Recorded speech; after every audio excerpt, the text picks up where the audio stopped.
Сейсенбіге қараған түні Ресейдің Украина аумағына жасаған шабуылдарынан кем дегенде 9 адам қаза тауып, ондаған адам жарақат алды. Соққылар Киев, Запорожье және Днепропетровск облыстарын қамтыды.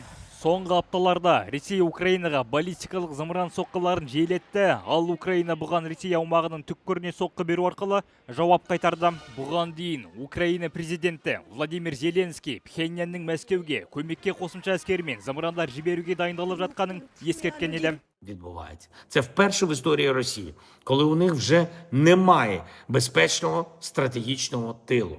І це вперше вони не можуть воювати без добавок із Північної Кореї. Зараз готуються розмістити на своїй території ще додатковий контингент корейців. Отримали, уявіть собі, додаткову балістику від Північної Кореї, і кожен у світі.